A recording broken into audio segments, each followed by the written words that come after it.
निम्बेकर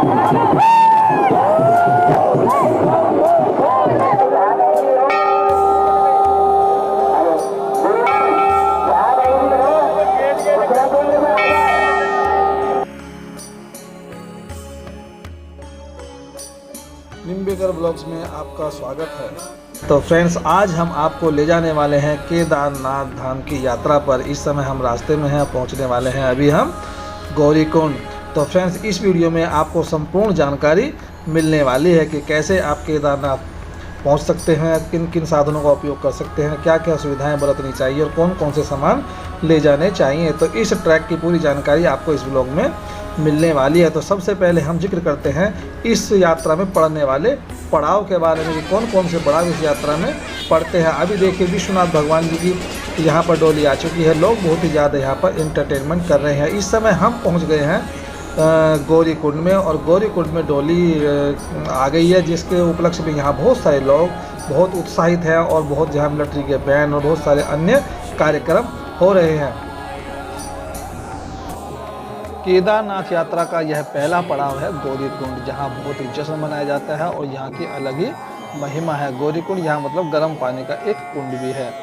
गौरीकुंड उत्तराखंड रुद्रप्रयाग जिले में स्थित एक प्रमुख धार्मिक स्थल है, जो केदार यात्रा का मुख्य आधार बिंदु है। इस स्थान का नाम गौरी कुंड माता पार्वती गौरी के नाम पर पड़ा है। यहाँ का मुख्य आकर्षण गर्म पानी का कुंड है, जिसे गौरी कुंड कहा जाता है। आइए इसके बारे में कुछ विस्तार से भी जान लेते हैं। प्राकृतिक गर्म जल का स्रोत है। गौरी कुंड में स्थित यह कुंड एक प्राकृतिक गर्म जल स्रोत है। यहाँ का पानी साल भर गर्म रहता है, जो एक आश्चर्यजनक प्राकृतिक घटना है। यहाँ पर आप नहाकर बहुत ही फ्रेश महसूस करेंगे। इसका धार्मिक महत्व क्या है कि इस कुंड का धार्मिक महत्व भी है। मान्यता है कि पार्वती माता ने यहाँ शिव भगवान को पाने की तपस्या की थी, इसलिए इस स्थान को पवित्र माना जाता है और यहाँ स्नान करने से आपके पापों का नाश भी होता है। स्वास्थ्य के लाभ भी इसके हैं कि गर्म पानी में इस कुंड में स्नान करने से कई स्वास्थ्य लाभ भी हो जाते हैं। यह पानी प्राकृतिक खनिजों से भरपूर होता है, जो त्वचा संबंधी समस्याओं के लिए फायदेमंद माना जाता है। यहाँ लोग बहुत ही ज़्यादा इंजॉय कर रहे हैं। यात्रा का प्रारंभिक बिंदु होने के कारण केदारनाथ यात्रा पर जाने वाले अधिकांश तीर्थयात्री यहाँ रुक जाते हैं। यात्रियों को रुकने की पूरी व्यवस्था है,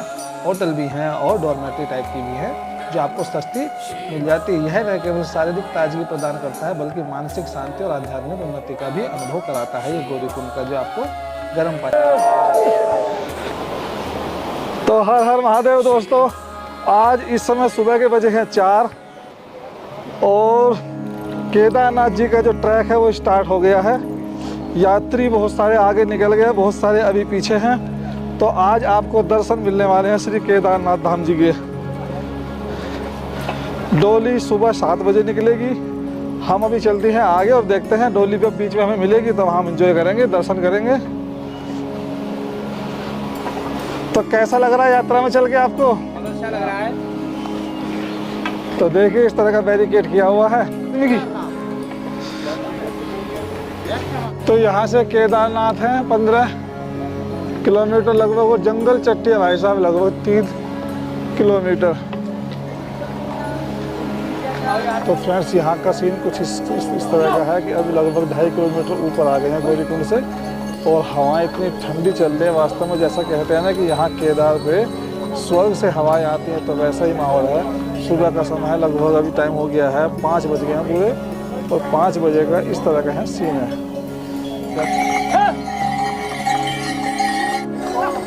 तो ऐसा यात्रा इस समय पूरे जोरों शोर से चल रही है। तो अगर आप भी केदारनाथ यात्रा पर आने की तैयारी कर रहे हैं, तो सबसे पहले आपको आना पड़ेगा ऋषिकेश। आप ऋषिकेश ट्रेन के माध्यम से या बस के माध्यम से या अपनी कार से, बाइक से, किसी भी तरह से आप ऋषिकेश आ सकते हैं। और ऋषिकेश में आकर आपको जो उसका प्राइवेट बस अड्डा है, वहाँ से चलती हैं बस, जो किराया लेती हैं सोनप्रयाग तक 500 से 600 के बीच में। और उसी के जो सरकारी बस अड्डा है, उसी के ठीक सामने एक दुकान है ट्रेवल्स वाले की, वहाँ से चलती हैं शेयर टैक्सी। वो शेयर टैक्सी लेती हैं पर पर्सन 1000 रुपये कार से। तो सीधा आपको सोनप्रयाग या गौरीकुंड उतार देते हैं, और वहाँ से फिर आप गौरीकुंड में आके स्टे यानी कि एकोमोडेशन ले सकते हैं। एकोमोडेशन यहाँ 1000 रुपये के रूम से लेके, जिसमें एक डबल बेड होता है, डबल बेड जिसमें 2 होते हैं, वैसा रूम यहाँ 2500 रुपये, 3000 रुपये, और कुछ 5-5 हज़ार रुपये की भी रूम अवेलेबल हैं। कुछ टेंट भी हैं, कुछ डॉर्मेट्री भी हैं जो बहुत सस्ती भी हैं। तो आप बड़े आराम से केदारनाथ की यात्रा कर सकते हैं। केदारनाथ की यात्रा करने के लिए आपको बहुत सारी सुविधाएं रास्ते में मिल जाती हैं। और डोली भी आज सुबह 7 बजे चलेगी। तो अभी तो हम रास्ते में हैं, तो बीच में देखते हैं शायद हमें डोली मिल जाएगी। तो बाबा विश्वनाथ जी के दर्शन आपको कराएंगे। चलते हैं अभी ऊपर केदारनाथ जी के दर्शन के लिए। मौसम बहुत अच्छा है और बहुत ही अच्छा फील हो रहा है। तो हर हर महादेव, हर शंभो, हर हर महादेव, हर हर शंभो।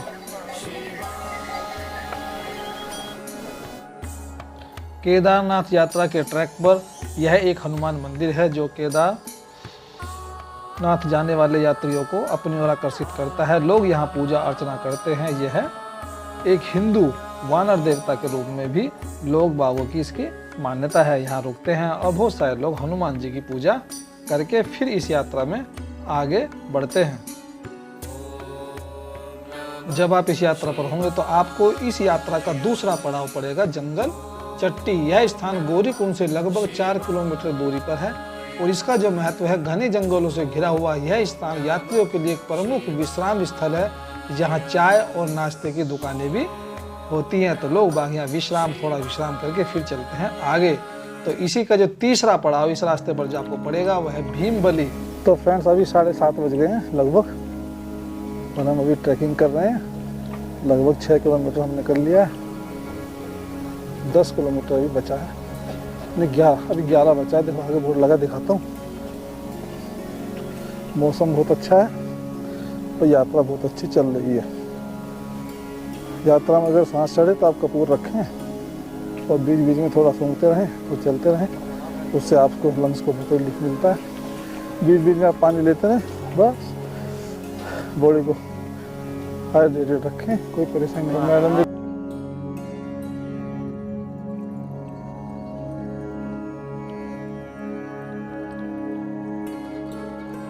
इस ट्रैक पर पड़ने वाला यह एक बहुत बड़ा वाटरफॉल है जिसे भीमशिला वाटरफॉल भी कहा जाता है। यह वाटरफॉल भीमशिला के निकट स्थित है और इसकी ऊंचाई कई मीटर ऊंची है। यात्री इसे देखने के लिए यहाँ रुकते हैं और इस प्राकृतिक सौंदर्य का आनंद लेते हैं। बहुत देर तक लोग यहाँ वीडियोग्राफी और फोटोग्राफी करते रहते हैं और फिर इसको काफ़ी ऊंचाई से पानी यहाँ गिरता है और जो सड़क से यानी कि ट्रैक से होता हुआ नीचे आ जाता है। यहाँ कुछ लोग अपना पानी पी भी लेते हैं, कुछ हाथ मुंह भी धो लेते हैं, कुछ लोग यहाँ बहुत ज़्यादा एंजॉय करते हैं।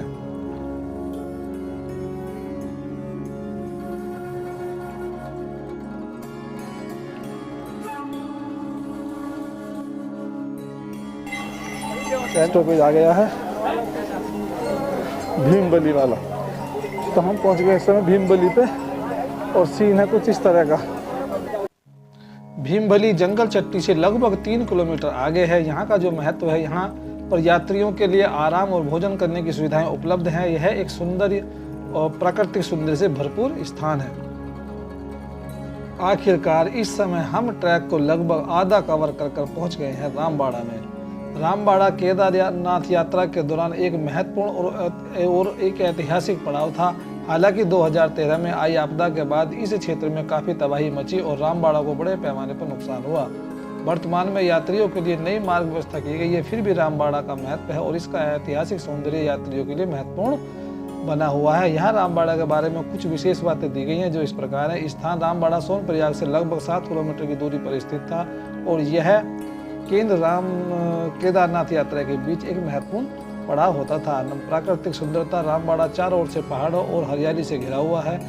यह स्थान यात्रियों को प्राकृतिक सुंदरता और अनुभव करने का अवसर प्रदान करता है। विश्राम स्थल रामबाड़ा में यात्रियों के लिए कई लॉज और दुकानें उपलब्ध थी जहां वे विश्राम कर सकते थे और खाने पीने का आनंद ले सकते थे। यह स्थान यात्रियों के लिए ठहरने और आराम करने का एक प्रमुख स्थान होता था। लेकिन अब यह स्थान बिल्कुल जैसा आप देख रहे हैं इस समय ये इस टाइप का है। 2013 की आपदा की बाढ़ और भूस्खलन के दौरान रामबाड़ा को भारी नुकसान हुआ और इस आपदा में कई लोग हताहत हुए और क्षेत्र को व्यापक क्षति पहुंची। इस घटना के बाद से रामबाड़ा को फिर से बसने और पुनर्निर्माण का कार्य अभी भी यहाँ जारी है। नया मार्ग आपदा के बाद केदारनाथ यात्रा के लिए नए मार्ग का निर्माण किया गया। अब यात्रियों के लिए सुरक्षित और सुविधाजनक मार्ग उपलब्ध है जो उन्हें केदारनाथ तक पहुँचाने में मदद करता है। हम भी इस समय उस नए मार्ग से ही जा रहे हैं। रामबाड़ा का ऐतिहासिक महत्व और इसके प्रति यात्रियों की भावनाएं आज भी बरकरार है। यह स्थान केदारनाथ यात्रा का एक अभिन्न हिस्सा रहा और हमेशा रहेगा। नई व्यवस्था और मार्गों के साथ यात्रा अब और भी सुरक्षित और सुखद है और यात्रियों को आध्यात्मिक शांति और प्राकृतिक रूप से बहुत ही ज़्यादा सुखदायक होती है। तो इस नए ट्रैक में पूरा का पूरा ट्रैक आपको पत्थर से बना हुआ है। इसमें कहीं भी फिसलने और रपटने की कोई भी गुंजाइश नहीं है। यात्रियों के पूरी जान और माल को पूरा सुरक्षित रखा गया है। यह इस समय हम 4 धाम यात्रा में से एक धाम केदारनाथ धाम की यात्रा कर रहे हैं। तो आइए जानते हैं इस यात्रा के बारे में कुछ खास बातें। केदार 4 धाम यात्रा के तहत आता है, जिसमें बद्री, गंगोत्री, यमुनोत्री शामिल हैं, जो हिंदू धर्म में बहुत ही पवित्र माने जाते हैं। भगवान शिव का निवास केदार मंदिर की मान्यता है कि यह भगवान शिव के 12 ज्योतिर्लिंगों में से एक है। भक्तजन भगवान शिव की कृपा और आध्यात्मिक मुक्ति प्राप्त करने के लिए यात्रा को अपनाते हैं।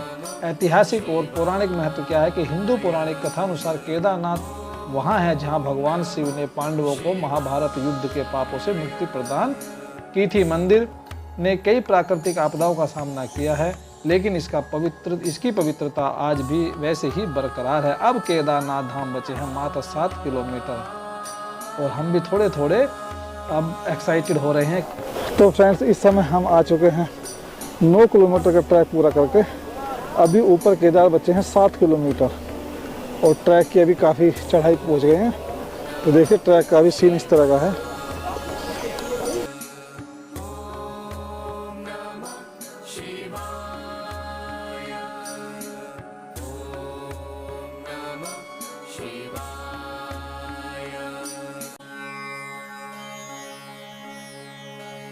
आखिरकार हमें भी बाबा केदार की पालकी के दर्शन हो गए हैं। बाबा केदारनाथ जी के दर्शन हो गए हैं और आप भी दर्शन कर निहाल हो जाइए। आप भी दर्शन कर लीजिए। बाबा केदार की पालकी शोभा यात्रा उत्तराखंड के केदार धाम में हर साल आयोजित की जाती है। यह यात्रा केदारनाथ मंदिर के प्राकार्य पवित्र विहार या पालकी आंगन से शुरू होती है और श्रद्धालुओं के भक्ति भाव से उमड़ी होती है। इस यात्रा में बाबा केदार की पालकी को धार्मिक प्रयाग संगम स्थल में ले जाया जाता है, जो केदार मंदिर के निकट है। इसमें बहुत से भक्त और संत भाग लेते हैं और विशेष धूमधाम के साथ मनाते हैं। इस यात्रा के दौरान भगवान केदार की पालकी को धूप, ध्वज और धार्मिक गानों के साथ सम्मानित किया जाता है। बीच बीच में इस पालकी को रोका जाता है और वहाँ खान पीन की व्यवस्था भी होती है। भक्त लोग साथ में रहते हैं और आगे बढ़ते रहते हैं। इस यात्रा का आयोजन धार्मिक और सांस्कृतिक महत्व की एक अद्वितीय प्रतिष्ठा है, जिसमें लोगों का भावनात्मक और धार्मिक आत्मा सक्रिय रूप से शामिल होता है। यह अवसर धर्म, भक्ति और समर्पण की अद्वितीय भावना को साझा करता है और लोगों को आत्मिक शांति और संयम की ओर इस यात्रा का ऐतिहासिक और पौराणिक महत्व भी जानते हैं। हिंदू धर्म पौराणिक कथा अनुसार केदार वहाँ है जहाँ भगवान शिव ने पांडवों को महाभारत युद्ध के पापों से मुक्ति प्रदान की थी। मंदिर ने कई प्राकृतिक आपदाओं का सामना किया है, लेकिन इसकी पवित्रता आज भी वैसे ही बरकरार है, क्योंकि इसके पीछे बड़ी सी भीमशिला कर दी गई थी, जिससे हमारा मंदिर बच गया। इनके वह भीमशिला भी ऊपर वाले की कृपा से ही आकर रुकी है, जैसे किसी ने वहाँ लाकर रख दी हो। जब उसको आप देखेंगे, दर्शन करेंगे, तो आपको बहुत ही अच्छा और एक चमत्कार फील होगा। शारीरिक और आध्यात्मिक यात्रा। केदार की यात्रा में कठिन परिस्थितियों के साथ पर्वतीय क्षेत्रों के माध्यम से ट्रैकिंग शामिल होती है। यह शारीरिक चुनौती अक्सर आत्म खोज और भक्ति के आध्यात्मिक यात्रा के रूप में देखी जाती है। इसका पर्यावरणीय और सांस्कृतिक धरोहर यह भी आप जान लें कि केदारनाथ क्षेत्र को केवल धार्मिक महत्व ही नहीं, बल्कि उसकी शानदार प्राकृतिक सौंदर्य और जैव विविधता के लिए भी जाना जाता है।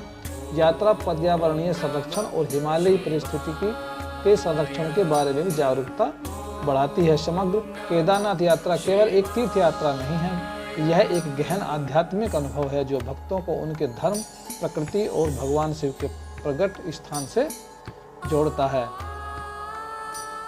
केदारनाथ यात्रा के दौरान आपको कई आवास और भोजन की सुविधाएं मिलेंगी। यहाँ कुछ मुख्य सुविधाएं जो इस प्रकार हैं।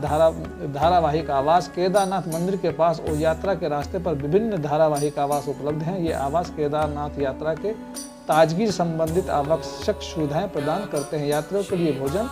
केदारनाथ मंदिर के पास और यात्रा के बीच बीच में भोजन की सुविधा उपलब्ध है। यहाँ आपको परंपरागत उत्तराखंडी खाना और अन्य विविध व्यंजनों का आनंद लेने का अवसर भी मिल जाता है। अब देखिए केदारनाथ बचे हैं मात्र 2.5 किलोमीटर दूर। आरामदायक और कुछ व्यवस्थाएं भी यहाँ शामिल है। यात्रा के दौरान आपको आरामदायक सुविधाएं भी मिलेंगी, जैसे कि गर्म पानी, बिस्तर और स्नान करने की सुविधा। केदारनाथ यात्रा के दौरान आपको आरामदायक और सुरक्षित रहने के लिए कई सुविधाएं प्रदान की जाती हैं। ध्यान दें कि यात्रा की तारीखों पर अवधि के दौरान आवास की आगंतुकों की भीड़ हो सकती है, इसलिए अपनी यात्रा के लिए अग्रिम आरक्षण करना आपको बेहतर होगा, जो आपको सुविधा प्रदान करता है। तो देखिए दोस्तों, अब बचे हैं मात्र 2.5 किलोमीटर और हम जल्दी ही अब ऊपर पहुंचने वाले हैं, जहां आपको मिलने वाले हैं बाबा केदारनाथ धाम जी के दर्शन, यानी कि बाबा भोलेनाथ जी के दर्शन आपको बहुत ही जल्दी और दिव्य दर्शन आपको देखने को मिलेंगे, क्योंकि मौसम बहुत ही क्लीन और बहुत ही अच्छा है। तो आइए दोस्तों, अब केदारनाथ धाम बहुत ही नज़दीक है, हम जल्दी ही वहाँ पहुँचने वाले हैं। तो जान लेते हैं केदारनाथ धाम के बारे में। केदारनाथ धाम भारत के उत्तराखंड राज्य में स्थित है और यह एक हिंदू धर्म का प्रमुख तीर्थ स्थल है। 4 धाम में से एक धाम है। यहाँ हिमालय की श्रृंगागिरी पर्वत श्रृंग में स्थित है। केदारनाथ मंदिर भगवान शिव को समर्पित है और यहाँ की मूर्ति भगवान केदार के रूप में इनको यहाँ पूजा जाता है। हम इस समय केदारनाथ धाम के बिल्कुल ठीक सामने खड़े हैं और हम आपको कराने वाले हैं दर्शन।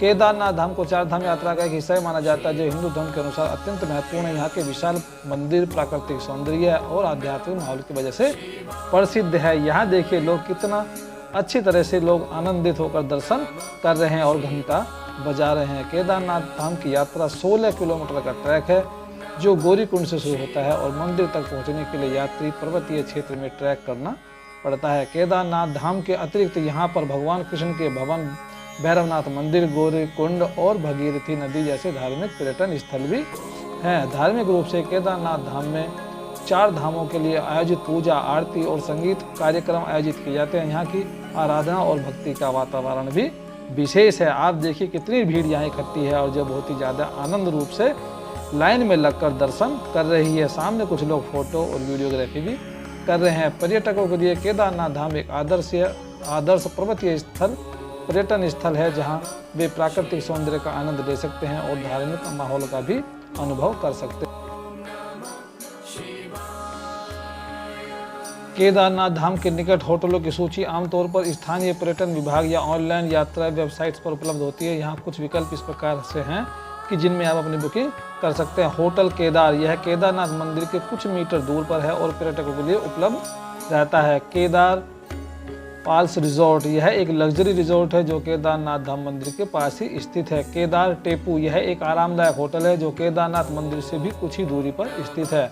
जैक्सी कॉफ़ी एंड लाउंज, यह एक बजट होटल है जो केदारनाथ मंदिर के पास ही है। और GVNM में भी आप अपनी बुकिंग करा सकते हैं। कृपया ध्यान दें कि यह होटलों की एक सूची है, जो उपलब्धता और कीमतें आपकी यात्रा की तिथि और आवश्यकताओं के अनुसार बदल सकती है। यात्रा प्रारंभ करने से पहले सर्वेक्षण करें और अपनी आवश्यकता के अनुसार होटल को बुक पहले से ही कर लें, क्योंकि यहाँ पहुँचने के बाद अगर आप करते हैं तो बुकिंग भरी भी हो सकती है, फिर आपको रुकने में बड़ी दिक्कत का सामना करना पड़ सकता है। देखिए ये दर्शन करने वालों की जो लाइन है 4-5 किलोमीटर लंबी लगी हुई है, लेकिन लोग कितने प्रेम और श्रद्धा से लाइन में लगे हुए हैं। यहाँ किसी प्रकार की भी कोई भी अभद्रता, कोई भी किसी तरह का कोई भी लोग परेशानी नहीं कर रहे थे। सभी लोग आराम से दर्शन कर रहे हैं और बहुत सारे लोग वीडियोग्राफी, फोटोग्राफी भी कर रहे हैं। तो ये भी उनका अधिकार और हक बनता है कि वो जो इतनी दूर धाम पर आए तो अपनी फ़ोटो भी खींच लें। इसमें कोई बड़ी परेशानी की बात नहीं है, क्योंकि बस हमें किसी को परेशान नहीं करना है। किसी भी यात्रा करने वाले व्यक्ति को परेशान नहीं करना है और यहाँ ऐसा कोई नहीं कर रहा है। सब लोग अच्छे से अपना ध्यान और भगवान की भक्ति में सब लीन है। दर्शन करने के लिए सब लोग लाइन में बड़ी ही तरतीब से लगे हुए हैं। यहाँ देखिए एक महाराज जी सभी को टीका लगा रहे हैं और आशीर्वाद दे रहे हैं। ऐसा लग रहा है जैसे भोलेनाथ जी ने ही अपने किसी शिष्य को यहाँ बिठाया हुआ है, जो कि बहुत ही प्रेम से सबको झाड़ा भी लगा रहे हैं और सबको टीका भी लगा रहे हैं। केदारनाथ धाम के पास में कुछ रेस्टोरेंट्स भी हैं, जैसे कि मधु, गर्म और ठंडा, यह एक लोकप्रिय रेस्तरां है। गौरीकुंड रेस्तरां, यह एक अन्य विकल्प है जो स्थानीय और परंपरागत भारतीय खाना परिषद करता है। शिव भोजनालय, यह एक बजट मित्र रेस्तरां है जो आपको उत्तम क्वालिटी का भोजन देता है।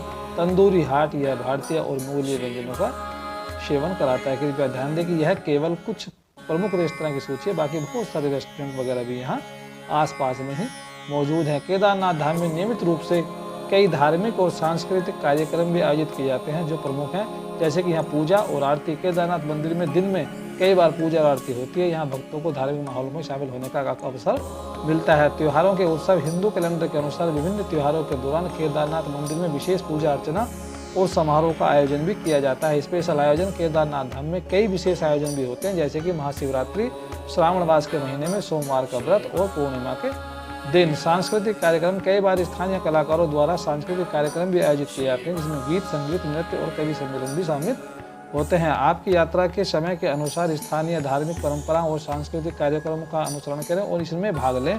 इन कार्यक्रमों में शामिल होने से आपको स्थानीय धार्मिकता और संस्कृति की अधिक जानकारी मिलेगी और आपकी यात्रा अधिक महत्वपूर्ण और यादगार बनेगी। तो आप भी इस समय देखिए, लोग भी दर्शन कर रहे हैं, आप भी बाबा केदारनाथ जी के धाम में दर्शन कीजिए और आनंद उठाइए, अपना और अपने परिवार का भाग्य उज्जवल कीजिए। वीडियो को आप औरों तक भी भेजें ताकि वे लोग भी केदारनाथ धाम के दर्शन कर सकें।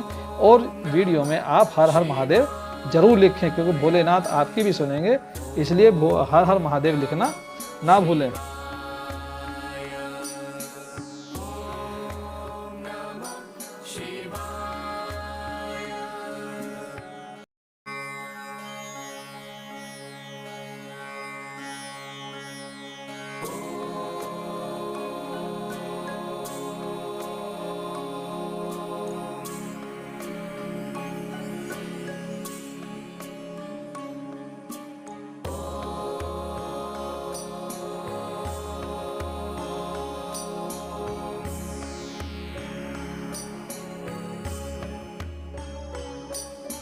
तो चलिए फ्रेंड्स, अभी चलते हैं मंदिर की बैक साइड में।